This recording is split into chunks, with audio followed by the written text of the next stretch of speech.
Hi, my name is LJ Hall, and I'll speak to you today about Opus workflows on the platform. I wanted to give a bit of background about me first. I've spent over 11 years now in the life sciences industry.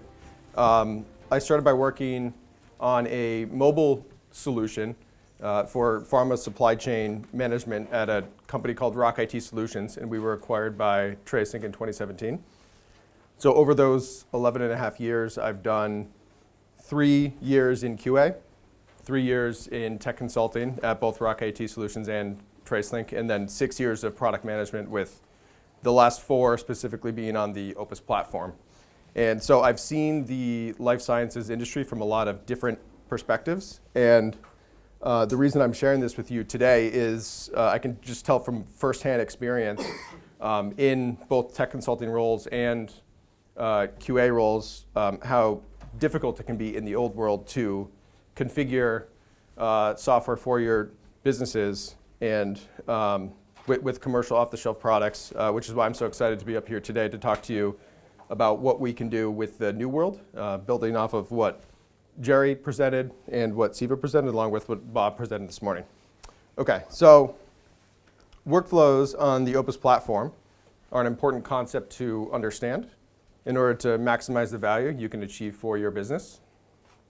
I'm going to guide you through what workflows are, how users are going to interact with them, how to configure them in Opus solution environment, and how your businesses can use them to your benefit.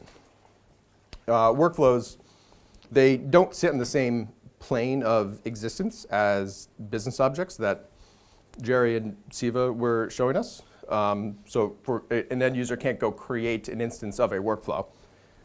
Instead, they are associated to business objects and help drive the structure and experience of that object for the end users.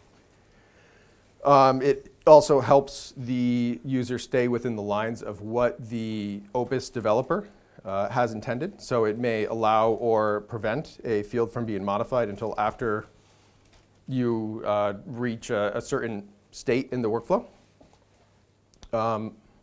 They also help drive a consistent experience across objects. This is something that Siva and Jerry touched upon as well. We want to give that consistent experience. Once end users are familiar with how an object with a workflow will behave and what that pattern looks like on Opus, they'll be able to perform new business processes in your organization more efficiently and quickly. On the Opus platform, all objects with workflows will be displayed in this workflow picker. We saw this a bit in Siva's demo as well. And we'll get into the structure of that specifically later on. And so everything I listed there are some of the values that you're going to get just with out-of-the-box workflows. And then OSE also provides an interface to configure workflows, and so we're going to go explore that later on as well with a demo. So I said that workflows are associated to business objects. This decision in association is made by Opus developers, and therefore it's going to be predefined for us out of the box, and we call these standard workflows. Standard workflow will be a sequence of states and transitions.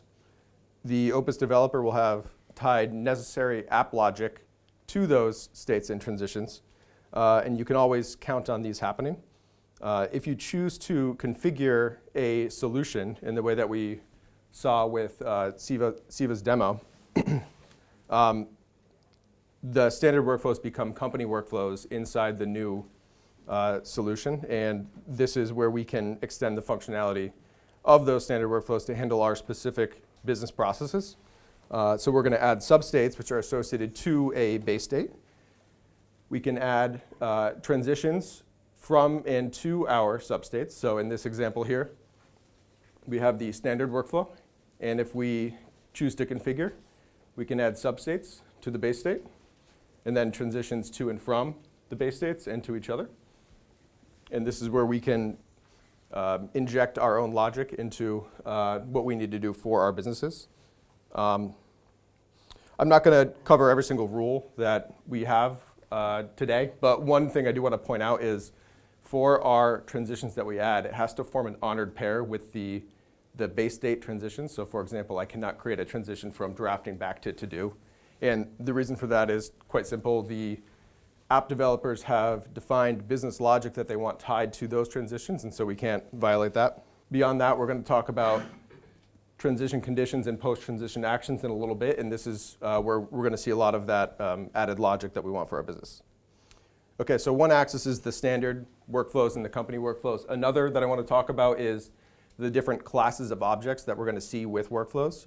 One are business objects, and then the other are business transaction objects. So a business object is going to be the simpler objects, something like a task or an issue that in a ticket management system.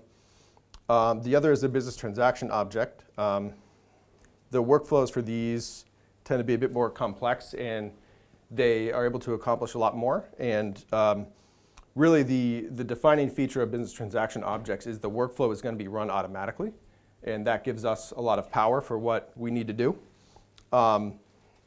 So they will be run without intervention, but if they need to, they can pause, they can wait for user intervention. You can get a notification, an email about the transaction being paused. So our B2B transactions are going to come with this, this class out of the box for you.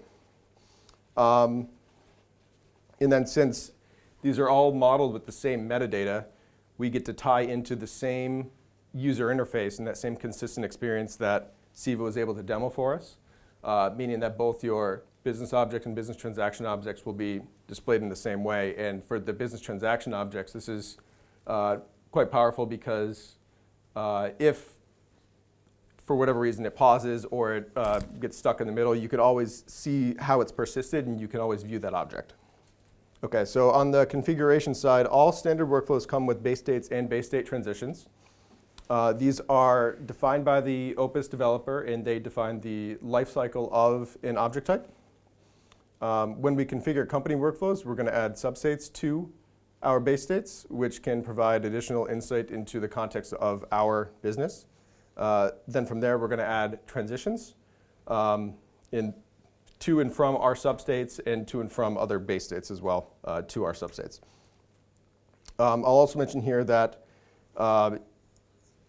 the same concept applies where if you perform a transition, the same app logic is going to be performed from the base state transition. So in this example, if you transition from in review to done, it's also going to transition from in progress to done and trigger the logic that the app developer defined for that.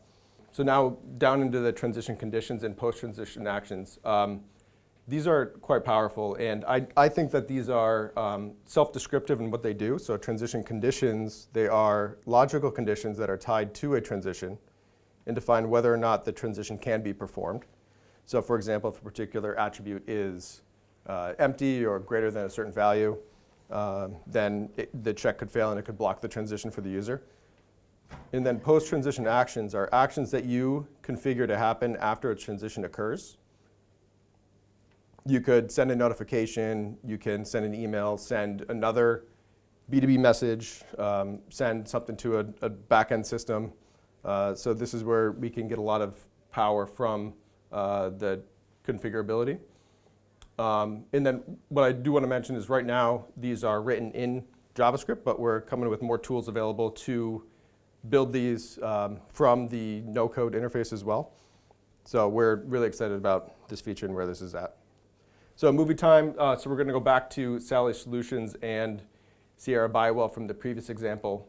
We're going to take the purchase order object that Siva demoed, and we're going to add our own configured workflow to it.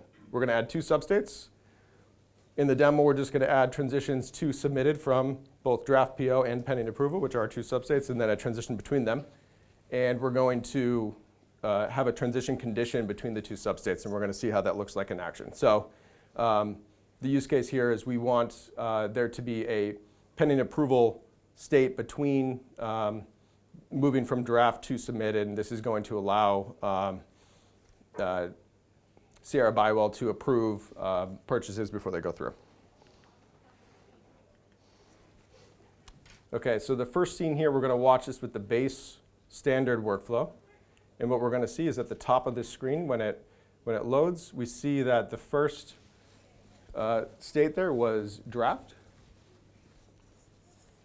And we're going to enter in some information and save.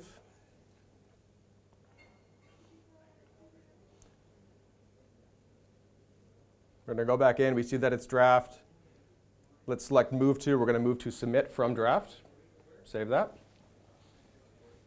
And scene 2, now let's log in with Sally Solutions. She's going to log into the Opus solution environment. And here's the search workflows page within our company solution. We're going to search for the solution that we want to configure.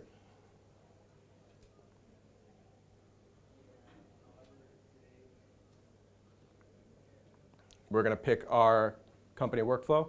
As you can see, there's our base states. Let's go ahead and add a substate. So we're going to associate this to the draft state. We're going to call it draft PO. Let's add another one. We're going to add pending approval. It's also going to be a substate of draft.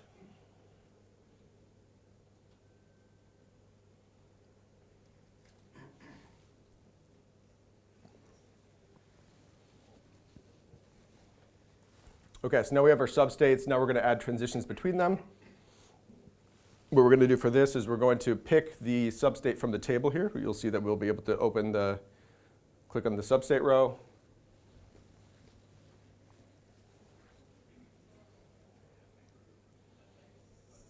And we have an icon for adding a transition. So let's add a transition to submitted. Now we're also going to add a transition to draft PO. This is the JavaScript for the transition condition. It's going to go from draft PO to pending approval.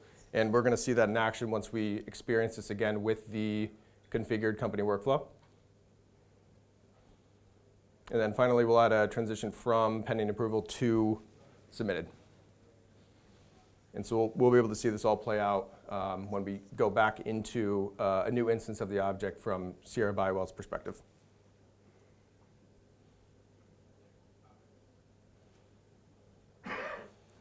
Okay, so we have our substates. We can see the transitions from them.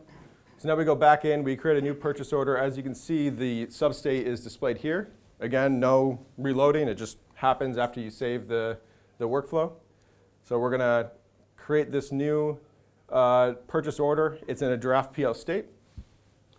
From here, let's go into edit, enter in some information. Okay, so now we're going to try the transition. The transition condition was looking at one of the attributes to see if it had a value checked. So if we go in here, let's now experience what it looks like when we go to a substate. So now this move to becomes a dropdown. We can try to move to pending approval, and the first time we're going to try this, we're not going to enter in the action field. So we click save.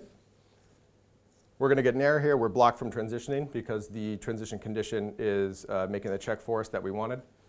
So now we can try it again. This time we're going to select an action, which is the field we're looking at.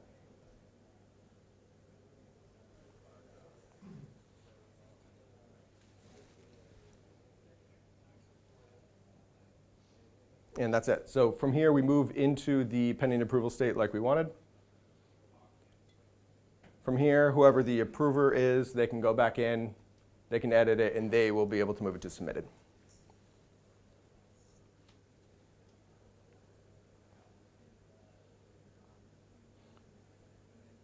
So we just experienced the 3 scenes. The first one was the standard workflow, no customization, no configuration. The second one was configuring the company workflow. And then the third one was experiencing the configured company workflow. Okay. So some key takeaways from workflows. Workflows offer streamlined process management. So workflows facilitate the structured movement of business objects through states and transitions, ensure efficient process management. They offer efficiency and flexibility. Workflows enhance business performance by automating processes, ensuring consistency, and allowing configuration to meet specific needs. They're both ready out of the box and configurable. So standard workflows provide immediate functionality, while company workflows offer fine-grained control with substates, transition conditions, and post-transition actions. We can provide adaptable workflow design. Solution designers can configure workflows for both simple and complex business processes, ensuring alignment with unique operational needs. And workflows support integration and specificity. So workflows can integrate with our other processes and include specific conditions and transitions, which give us tight control and seamless data flow across our business functions.